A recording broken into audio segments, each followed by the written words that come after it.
While Siegfried and I are chilling in the park, let's talk about the new perfume from Creed, OUD ZARIAN. There are two ways to talk about it.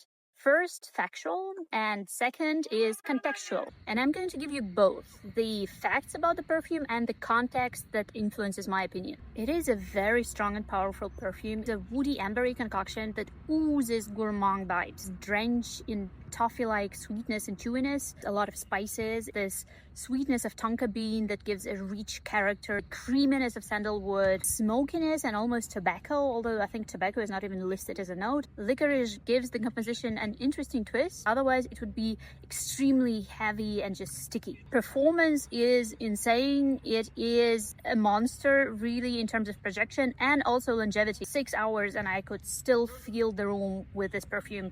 The context. It is not a perfume but a brofume. What is a perfume bro looking for in a perfume? First, power.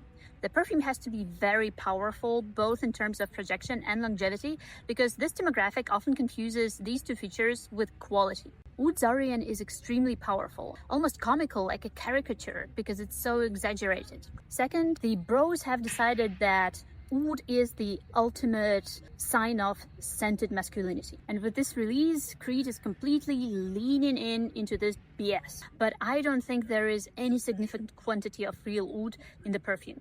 The designation oud in the name only hints at this stylized, woody ambery type of fragrances that a lot of young men consider to be the gold standard of oud, which it actually isn't. It feels almost as if the scent profile of OUD ZARIAN has been approved after hearing a lot of male-dominated perfume reviews where guys with a lot of energy and conviction judge fragrances on how rich they feel, how monster-like they are. So it feels like somebody in the marketing department of Creed has aggregated all those ratings into one brief for a formula that should be strong, should smell rich without actually being expensive, should feel masculine but in the most basic and simple sense, and should suggest luxury but mostly to those who do not have access to the real luxury yet. By now you're probably getting an idea what I think about OUD ZARIAN. The question is, does it make OUD ZARIAN a bad perfume? No, of course it isn't.